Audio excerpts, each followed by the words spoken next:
Hello friends, स्वागत आहे माझ्या यूट्यूब चॅनल RD फार्मामध्ये. आणि मित्रांनो, या व्हिडिओमध्ये आपण डिस्कस करणार आहेत सिलेबस फॉर सिपाई फार्मा. म्हणजे मित्रांनो, जी नवीन वॅकन्सी आलेली आहे सिपाई फार्माची, त्याचं डिटेल नोटिफिकेशन ऑलरेडी आपण डिस्कस केलेलं आहे. आणि ते नोटिफिकेशन मित्रांनो तुम्ही बघितलेलं नसेल तर व्हिडिओ पण बघू शकता. आणि नोटिफिकेशन मित्रांनो तुम्हाला टेलिग्राम चॅनलवर भेटणार आहे. तर मित्रांनो, या व्हिडिओमध्ये आपण डिस्कस करू सिलेबस कोणता कोणता आहे सिपाई फार्मा एक्झामसाठी, त्याचं पॅटर्न बघू मित्रांनो. तर मित्रांनो, याच्यामध्ये बघा पॅटर्न मध्ये दोन पार्ट आहेत. एक असणार आहे तुमचं नॉन टेक्निकल आणि एक असणार आहे मित्रांनो टेक्निकल. राईट. तर मित्रांनो, नॉन टेक्निकल जो पार्ट असणार आहे तो किती मार्काचा असणार आहे? तो असणार आहे मित्रांनो 50 मार्कसाठी. तर त्या नॉन टेक्निकल सिलेबस मध्ये कोणतं कोणतं असणार आहे? जनरल नॉलेज असणार आहे आणि दुसरा असणार आहे मित्रांनो इंग्लिश. तर मित्रांनो, जनरल नॉलेज असणार आहे 25 मार्कसाठी आणि याच्यामध्ये इंग्लिश पण असणार आहे 25 मार्कसाठी. असे टोटल नॉन टेक्निकलचा तुमचा पार्ट असणार आहे 50 मार्कसाठी. तर मित्रांनो, दुसरी गोष्ट पॅटर्न मध्ये जो पार्ट सेकंड आहे तो कोणता आहे मित्रांनो? आपला टेक्निकलचा सिलेबस म्हणजेच फार्मसीचा सिलेबस असणार आहे. त्याच्यामध्ये पण दोन पार्ट दिलेले आहेत. त्याच्यामध्ये फर्स्ट पार्टवर 30 क्वेश्चन असतील आणि सेकंड पार्टवर 20 क्वेश्चन. आपलं असं सर्व टेक्निकल सिलेबसवर किती मार्क असतील मित्रांनो फार्मसीच्या? असे 50 मार्क. म्हणजे नॉन टेक्निकल 50 आणि टेक्निकल 50 असणार आहे. तर याच्यामध्ये मित्रांनो आपण आधी बघू सिलेबस मध्ये जो काही जनरल नॉलेजचा पार्ट आहे त्यावर कसे कसे क्वेश्चन येऊ शकतात किंवा कोणते कोणते कंटेंट आहेत.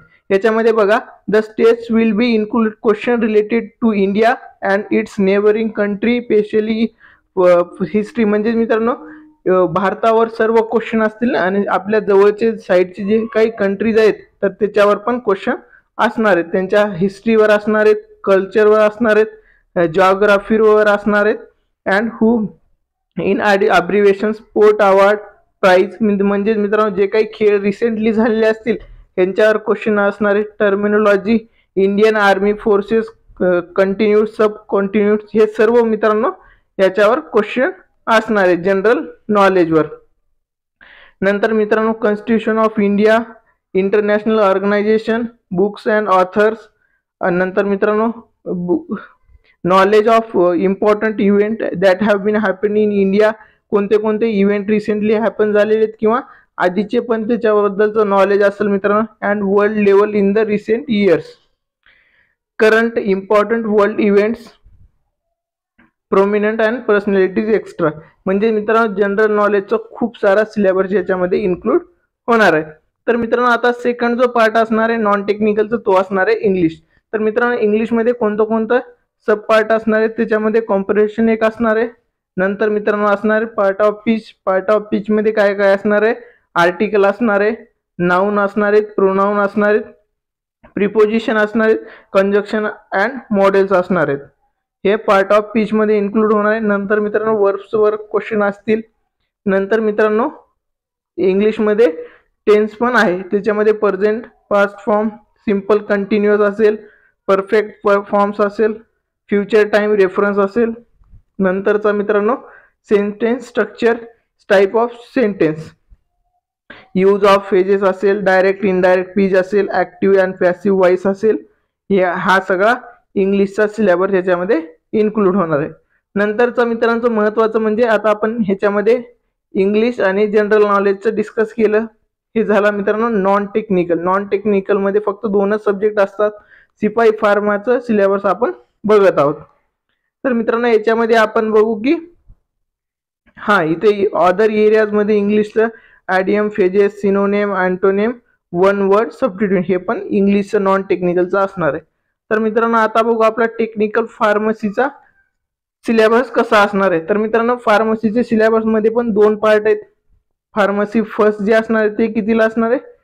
30 मार्क यावर येणार आहेत. राईट. तर या फार्मसी फर्स्ट मध्ये कोणते कोणते सब्जेक्ट आहेत बघा मित्रांनो. Pharmacology, pharmaceutics, hospital and clinical pharmacy. मित्रांनो, हे सगळे डिप्लोमा लेवलची तुम्हाला स्टडी करायचे, जास्त असं डीप मध्ये स्टडी करायची गरज नाहीये. आणि मित्रांनो, हे जर क्वेश्चन बघितले तर क्वेश्चन ह्याच्यावर फार्माकोलॉजी असेल, फार्मास्युटिक्स असेल, हॉस्पिटल अँड क्लिनिकल फार्मसी असेल, क्वेश्चन मित्रांनो इझी असणार आहेत. तर मित्रांनो, सिलेबस मध्ये तुम्हाला कोलॉजीमध्ये असं सब टाईप वगैरे दिलेलं नाही, तर तुम्हाला मेन सर्व कोलॉजीची स्टडी करावी लागेल. मेन सर्व फार्मास्युटिकची स्टडी करावी लागेल. टॅबलेट कॅप्सूल असेल, फार्माकोलॉजीमध्ये फार्माकोडायनामिक, कायनेटिक, बायोअवेलेबिलिटी अशा छोट्या छोट्या गोष्टीवर क्वेश्चन असतात. ते सर्व तुम्हाला व्यवस्थित बघायचे. ॲडव्हर्स इव्हेंट असतील, मेन इंडिकेशन असतील, कॉन्ट्रा इंडिकेशन असतील, हे सर्व मित्रांनो फार्माकोलॉजीमध्ये इन्क्लूड होणार. क्लासिफिकेशन तुम्हाला याच्यामध्ये करावे लागतील. हॉस्पिटल अँड क्लिनिकल फार्मसी मित्रांनो, हॉस्पिटलचा स्टोरी एरिया किती असणार आहे, होलसेलर, रिटेलर, हे सर्व तुम्हाला डिटेल माहिती असणं गरजेचं असणार आहे मित्रांनो. हे फार्मसी फर्स्टचा पार्ट आहे. तर मित्रांनो फार्मसी सेकंडमध्ये, आता फार्मसी सेकंड मित्रांनो किती मार्कसाठी दिलेलं आहे? फार्मसी सेकंड फक्त 20 मार्कसाठी आहे. तर तुम्हाला मित्रांनो हे जे सब्जेक्ट दिलेत यावर कमी टाइम द्यायचा आहे कम्पेअर टू वरच्या फार्मसी फर्स्टमध्ये. ह्या फार्मसी फर्स्टमध्ये 30 क्वेश्चन येणार आहेत आणि फार्मसी सेकंडमध्ये फक्त 20 क्वेश्चन आहेत. तर 20 क्वेश्चनसाठी मित्रांनो सब्जेक्ट कोणते कोणते आता आपण डिस्कस करू. तर पहिला आहे मित्रांनो फार्माकॉग्नसी. फार्माकॉग्नसीमध्ये ड्रगचे सिनोनिम्स असतील, युजेस असेल, बायोलॉजिकल सोर्सवर क्वेश्चन असू शकतो मित्रांनो. आयडेंटिफिकल टेस्ट, मॉर्फोलॉजी एखादा क्वेश्चन त्याच्यावर असणार आहे. नंतर असणार आहे मित्रांनो फार्मास्युटिकल ज्युरिस्प्रुडन्स. फार्मास्युटिकल ज्युरिस्प्रुडन्समध्ये मित्रांनो सब पॉईंट तुम्हाला लॉ वगैरे सर्व व्यवस्थित करायचे. पीजेचे जे काही शेड्यूल्स असतील हे सर्व तुम्हाला माहीत असणं गरजेचं आहे. कोणत्या ड्रग कोणत्या शेड्यूलच्या अंडर येतो हा तुम्हाला डिटेलमध्ये माहीत असणं गरजेचं आहे. फार्माकोपियाचं असेल. नंतर कम्युनिटी फार्मसी आहे मित्रांनो. नंतर आहे मित्रांनो drug store and inventory management. Next आहे मित्रांनो ह्युमन ॲनाटॉमी अँड फिजिओलॉजी. आणि लास्ट आहे बायोकेमिस्ट्री अँड क्लिनिकल पॅथॉलॉजी. तर मित्रांनो हे सर्व तुम्हाला याच्यामध्ये डिस्कस करायचं आहे. तर इथे बघू शकता फार्मसी सेकंड फक्त 20 मार्क आणि फार्मसी फर्स्टमध्ये 30 क्वेश्चन असणार आहेत. तर हे मित्रांनो सिलेबस आहे. आणि मित्रांनो एक खाली नोट दिलेली आहे की जे काही क्वेश्चन येणार आहेत मित्रांनो ह्याच्या व्यतिरिक्त पण काही क्वेश्चन रिलेटेड क्वेश्चन येऊ शकतात. म्हणजे सिपाई फार्मा रिलेटेड जे काही क्वेश्चन असणार आहेत आपल्या सिलेबसमध्ये, नॉन टेक्निकल किंवा टेक्निकल, ह्याच्याबद्दल पण क्वेश्चन येऊ शकतात. हेच दिलेले आहे. The above syllabus not compulsive list of topic pertaining the subject. Question are designed for the test candidate general awareness of environmental around him and its application to the society.